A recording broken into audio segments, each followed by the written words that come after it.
iniciamos esse novo ano litúrgico, nós iniciamos um novo ano civil no dia 1º de janeiro, mas a igreja, o ano litúrgico, ele inicia no primeiro domingo do Advento. Então já estamos num novo ano litúrgico.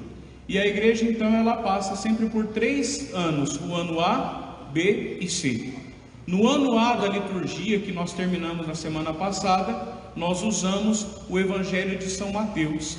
E ali ele vai dar ênfase nessa dimensão do Pai, o Pai que envia o Filho. No ano B, que é o que nós iniciamos hoje, nós vamos ouvir o Evangelho de São Marcos, aos domingos, o Evangelho de São Marcos, e ele vai querer, então, a intenção da igreja nesse ano B é para que ouçamos falar do Filho. E São Marcos, ele fala isso. Quem é o Filho? O segredo messiânico, Jesus vai se revelando, Jesus vai se mostrando. Depois o ano C, que será então no primeiro domingo do Advento, do final do ano que vem, nós vamos entrar no ano C e é o Evangelho de São Lucas. São Lucas é chamado o evangelista do Espírito Santo. Ele fala mais, dá ênfase na dimensão do Espírito Santo. Ele que depois escreve os Atos dos Apóstolos, ele que usa muito a expressão cheio, ave cheia de graça. Depois quando fala de Pentecostes, todos ficaram cheios. Então essa é a lógica da igreja, o ano A, B e C. O ano A, São Mateus, ano B, São Marcos e ano C, São Lucas. Aí você pergunta, padre, o que faz com o Evangelho de São João? O Evangelho de São João, ele é usado nas principais solenidades. Nós vamos encontrar no Natal, nós vamos encontrar na Páscoa, nos dias mais solenes, nós encontramos o evangelista São João. Então, ou seja, nesses 3 anos, a igreja vai nos dizer, por isso que é separada a liturgia, a primeira leitura, o salmo, o evangelho, tudo certinho, para que nós em 3 anos, lendo, meditando diariamente as leituras do evangelho, em 3 anos, nós possamos perpassar a palavra de Deus inteira, ler a Sagrada Escritura inteira. Consegue entender por que a igreja ela organiza dessa forma em 3 anos? Para que eu e você tenhamos contato com as Sagradas Escrituras por inteiro, para que nós possamos permitir com que essa palavra entre no nosso coração e ela vá mudando a nossa vida. Meus irmãos, a palavra de Deus não é para simplesmente ser escutada por esses olhos, esses ouvidos, aliás, físicos, mas com o ouvido do coração. Deixar com que no coração entre essa palavra e essa palavra produza os frutos de santidade para a qual ela tem a intenção. E nós então iniciamos todo o ano litúrgico, por isso um feliz ano novo para todos nós, porque iniciamos assim o ano litúrgico, né? E então esse tempo do advento, e essa palavra advento vem de advenire, aquele que está para vir, aquele que está para chegar. Celebramos nesse tempo do advento, lembramos um fato histórico e real de um Deus que veio até nós. Como vai dizer o evangelista São João, o verbo estava em Deus, e o verbo era Deus, e o verbo de Deus se fez carne, a palavra de Deus se fez carne e habitou entre nós. Por isso que nós vamos dizer sempre nas leituras, palavra do Senhor. E não é palavras do Senhor. Mas padre, eu li um monte de palavras. Não, a única palavra que o Pai tem para dizer para mim e para vocês se chama Jesus. Por isso palavra do Senhor, palavra do Pai, verbum domini. A palavra do Senhor, a palavra do Pai é Jesus. E a palavra de Deus, o verbo de Deus se fez carne e habitou entre nós. Deus aceitou ser assim o nosso vizinho. E nós ouvimos então nessa primeira leitura de hoje, meus irmãos, para a gente entender que o tempo do advento é um tempo também de conversão. Toda vez que a igreja tem uma grande festividade, ela se prepara com um tempo penitencial. Qual é a grande festa que nós vamos celebrar daqui a uns dias? O nascimento de Jesus. Aí nós nos preparamos pela penitência. Mas não é uma penitência como é a da Quaresma, já é uma penitência cheia de esperança, porque nós olhamos Jesus que já veio até nós, por isso que ainda cantamos aleluia. Mas depois do tempo da Quaresma, que nos preparamos para a Páscoa do Senhor, um tempo penitencial, já não é um tempo mais de exultação, é um tempo de profundo recolhimento. Por isso não tenho aleluia, por isso não tenho glória, é uma coisa, os tons das canções, do canto litúrgico deve ser mais grave, para dizer que é um tempo de introspecção. Mas esse tempo do advento agora, é o tempo de olharmos para o nosso coração, como disse o canto, de esvaziar, tirar tudo de nós para dar espaço a Deus. E na primeira leitura nós ouvimos no capítulo 63 de Isaías, nós ouvimos o povo que começa a falar de uma maneira muito bela: Senhor, Tu és o nosso Pai, nosso Redentor. Pai é aquele que gera, junto com a mãe é aquele que gera, e Redentor é aquele que nos liberta. Por que é que o povo de Israel está dizendo isso? Meus irmãos, o povo de Israel, o contexto do capítulo 63, Israel tinha sido invadida pela Babilônia mais uma vez, e ali então mataram idosos, mataram crianças, destruíram tudo da vida daquele povo, e ainda pegou os mais fortes e levaram escravos na Babilônia. E lá aquele povo sofrendo com trabalho de sol a sol, sem muito o que comer, sendo obrigado a adorar deuses falsos, e eles ainda lembravam o sangue dos seus filhos, o sangue dos seus pais que escorriam pelas ruas. Então aquele povo estava sofrendo demais. Só que eles começaram a pensar: por que é que a gente sofre tanto assim? Por que é que nós estamos passando tudo isso? Alguém poderia dizer: Deus nos castigou. É castigo de Deus o que o povo de Israel está passando? Não, consequência das suas escolhas. Abandonaram a Deus. Deus não se vinga. O nosso Deus não pensa como nós, e Ele não sente como nós. Deus não é vingativo. Aqui o que o povo está passando, justamente consequência das suas escolhas erradas.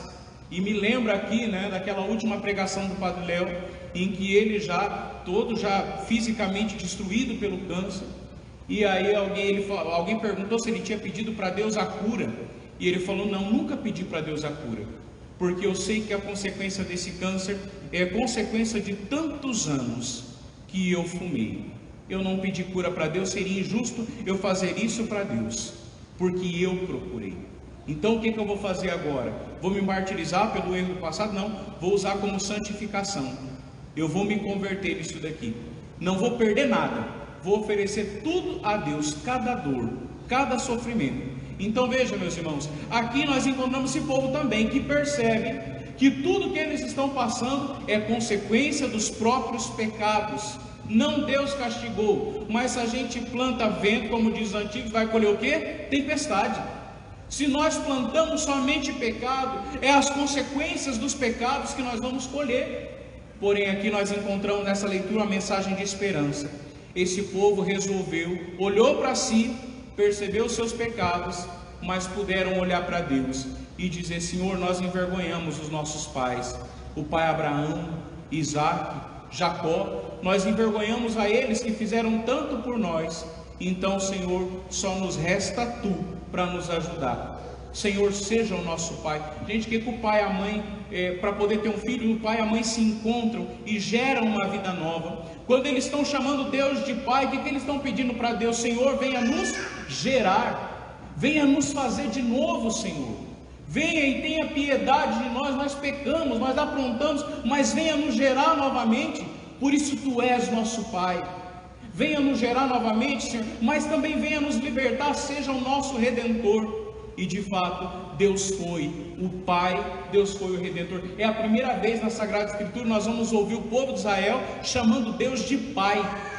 Depois disso aqui, gente, olha no Novo Testamento, 184 vezes se usa a expressão Pai para falar de Deus. E quando Jesus vai ensinar os seus discípulos a rezar, o que ele ensina? Com a primeira palavra, dizeis Pai. Olha só como é forte essa expressão. É toda vez que eu lembro de Deus como Pai, Senhor, me gera, Senhor, me faz novamente. Enquanto o pecado me gera para as coisas ruins, Senhor, me toma pelas mãos e me gera uma vida, gera em mim uma vida nova, me faça um homem novo. E esse povo reconhece o que eles fizeram. Veja o que eles dizem aqui: Senhor, todos nós nos tornamos imundície. O que é imundície, gente? Não teve vezes que a gente era pequeno, a mãe gastava imundície, moleque. Por quê? Porque a gente se sujava.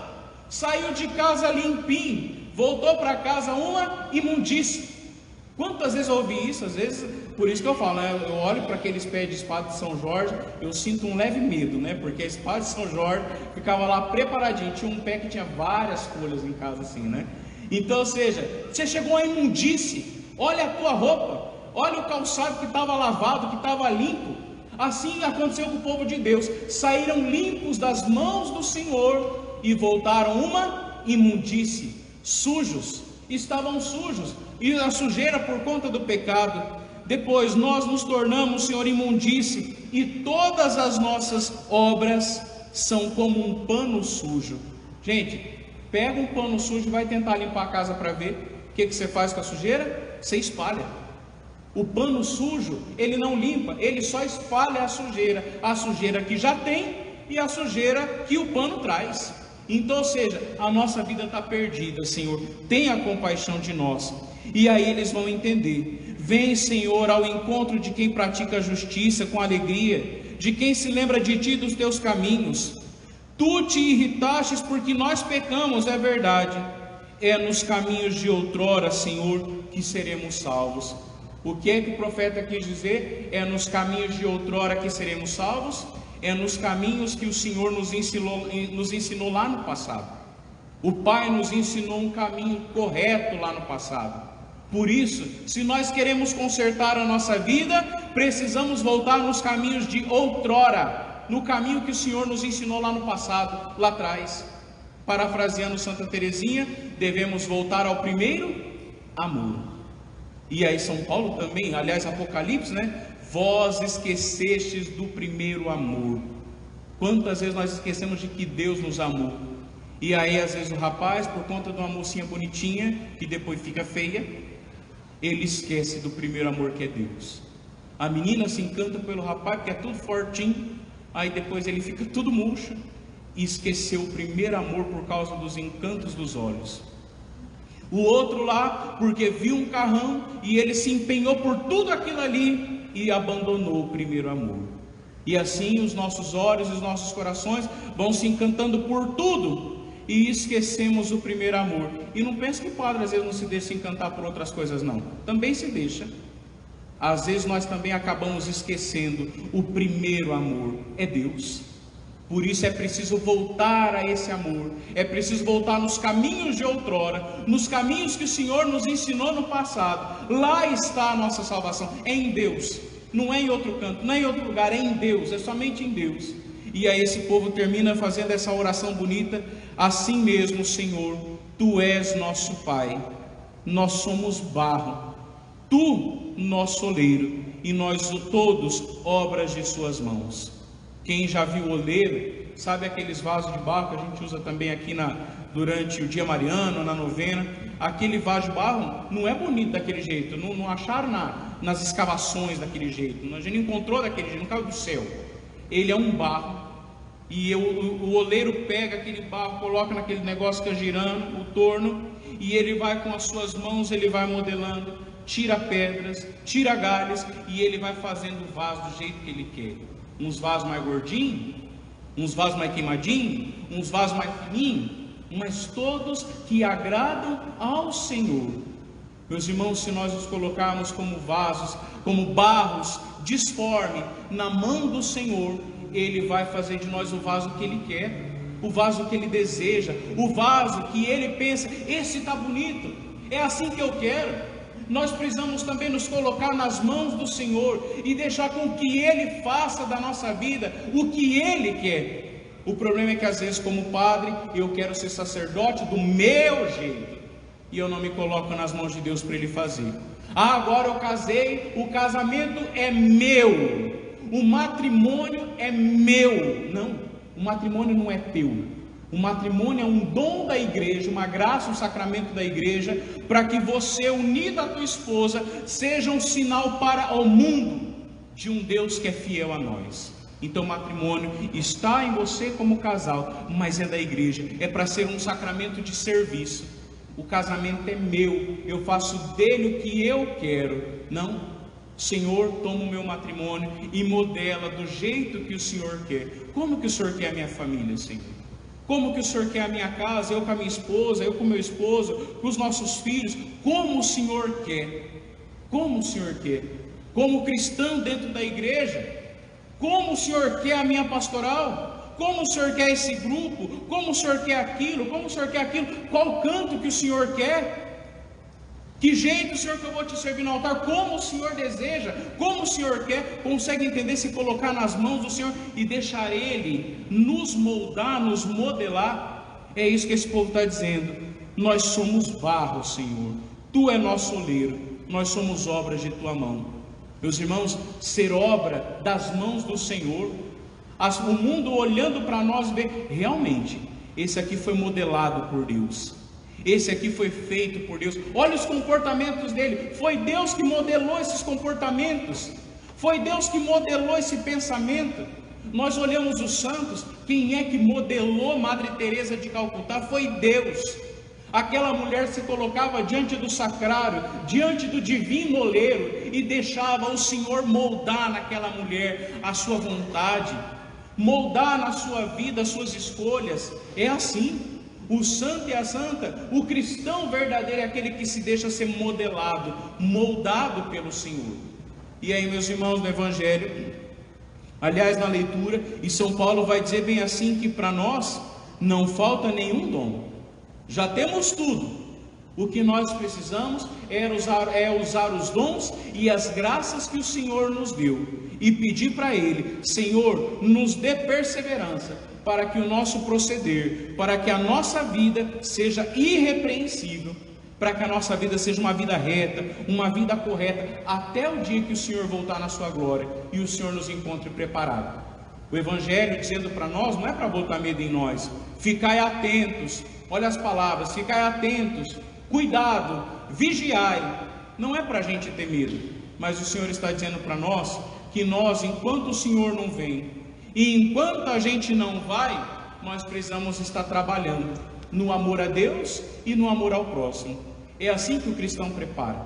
Meus irmãos, o Dom Jeremias disse uma coisa muito interessante, né? Existe o que é novidade, que no outro dia já não é mais novidade, e existe o novo. Deus é o novo. Ele é sempre novo. Deus nunca fica desatualizado. Por isso, gente, não adianta tentar ficar mudando a palavra, mas a palavra foi feita há 3.000 anos atrás, há 2.000 anos atrás o Novo Testamento já está ultrapassado. Ultrapassado é você, porque a Sagrada Escritura ela é sempre atual. Se ela cada vez se adaptasse ao que as pessoas querem ouvir, não seria palavra de verdade, não seria palavra de salvação, não seria palavra eterna, não seria palavra que transforma, seria simplesmente mais um conto de fadas, seria mais ou menos mais uma literatura antiga do passado. Não é uma literatura antiga, são escritos da história de um Deus que entrou na vida do seu povo e simplesmente amou, e ainda hoje continua entrando na nossa vida e nos amando. Por isso o Senhor está dizendo para nós que é preciso vigiar. E o Senhor quer realizar esse novo que Ele quer realizar na nossa vida. Veja que nós ouvimos uma palavra agora, evangelho, que no grego quer dizer boa nova. Depois nós vamos olhar Apocalipse: eis que faço novas todas as coisas.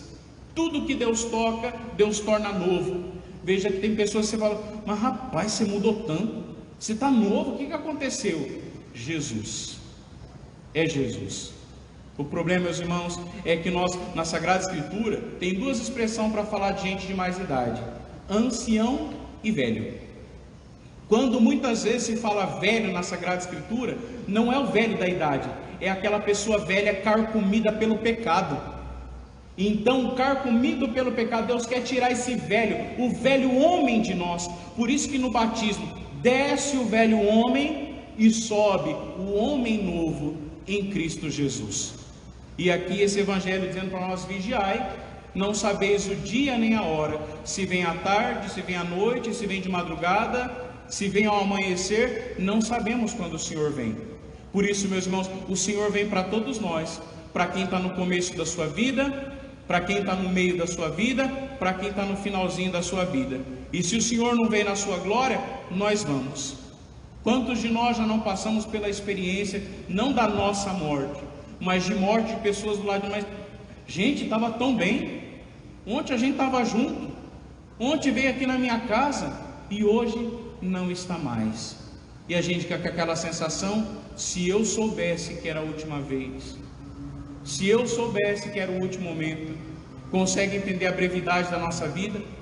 Talvez pareça que o Senhor está longe na sua volta, mas, meus irmãos, quando se trata da nossa ida, nós não sabemos. Estamos todos inteiros aqui. E quem garante que nós estaremos aqui no próximo domingo? Quem garante? Talvez estaremos diante de Deus, diante do juízo particular, o juízo final particular, tendo que prestar conta para Deus se nós amamos. São João da Cruz vai dizer isso, né? Vamos ter que prestar conta a Deus do amor que nós praticamos nessa vida. Nós não sabemos a hora que nós vamos, mas não precisa ter medo. O que nós precisamos fazer é deixar a palavra de Deus entrar em nós e produzir frutos, meus irmãos. É experimentar o amor de Deus. E quanto mais a gente experimenta o amor de Deus, mais essa fé vai crescendo no nosso coração. E quando essa fé vai crescendo no coração, vai aumentando a esperança em nós, a esperança de nos encontrar com o Senhor. E quanto mais a gente espera no Senhor, brota em nós a outra virtude teologal, que é a caridade, é o amor. É o amor. Quanto mais a gente espera a Deus, mais a gente se une a Ele, mais a gente vive o seu amor e mais parecido com Ele a gente fica. Por isso, nesse tempo do Advento, é o tempo sim de nos esvaziar, é o tempo de deixar o nosso coração livre, para que o Senhor não venha nascer novamente no meio das fezes, no meio daquela sujeira, nascer num lugar onde o presépio, gente, é a maior violência, é a maior crítica da humanidade, para dizer: nem Deus foi aceito na casa dos seus, nem Deus foi aceito. E vamos falar de nós aqui? Quantas vezes nós, como cristãos, cantamos glórias, aleluias, louvores, graças e louvores, mas nós não aceitamos o Senhor entrar na nossa vida. Desculpa a expressão, por isso a gente continua a mesma porcaria, sendo cristão, que não tem diferença viver o pecado como comungar da Eucaristia. A gente vai vivendo de qualquer jeito, não está nem aí, vai, solta a língua, não em oração, mas solta em falar dos outros, solta em criticar os outros.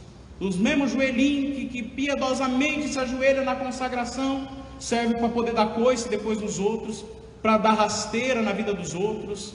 Será que Deus quer um tipo de gente assim? Será que Deus quer olhar para as fileiras dos seus seguidores e encontrar em nós homens e mulheres assim, de qualquer jeito, numa vida de qualquer jeito, numa vida vergonhosa? Meus irmãos, a fé é uma prática, a fé é um estilo de vida. Se não mudar a nossa vida, nós estamos vivendo um sentimentozinho, mas não a fé verdadeira. A fé de verdade muda comportamento. Pois eu era um traste de marido até hoje, mas eu me encontrei com o Senhor e eu vou mudar. E Deus está do meu lado para me ajudar. Pois eu sou um panaca de padre até hoje, mas eu me encontrei com o Senhor e eu vou mudar de vida. Meus irmãos, se a palavra de Deus não for para mudar a nossa vida, estamos todos perdendo tempo. Tempo do Advento. O Senhor quer nascer no nosso coração. O Senhor quer uma vida nova para cada um de nós. E Ele está aí do nosso lado. Então por isso que o Evangelho não é palavra de medo, mas é palavra de esperança. Ele vem e Ele quer nos amar mais ainda. A plenitude do seu amor. O Senhor já nos ama, mas na sua vinda gloriosa, nós vamos saber com que amor, com que de fato nós somos amados. E aí vem a vergonha: Senhor, o teu amor foi grande demais, e eu não fui tão fiel quanto devia, Senhor. Me perdoa pelo meu desamor, enquanto o Senhor me amou demais. Como vai dizer o Antigo Testamento, o que nos resta diante do Senhor é termos vergonha na cara. Então, meus irmãos, vamos permitir que esse tempo do Advento nos transforme. É tempo de esperança, é tempo da gente mudar a nossa vida. Não, eu vou lutar para dar o meu melhor para Deus. Eu vou lutar. Eu não sei que hora eu vou me encontrar com o Senhor, mas Ele quer o melhor de mim. A minha família precisa que eu seja melhor. A minha paróquia precisa que eu seja melhor. A minha esposa, o meu namorado, a minha namorada precisa que eu seja uma pessoa melhor, que eu seja Jesus. Louvado seja nosso Senhor Jesus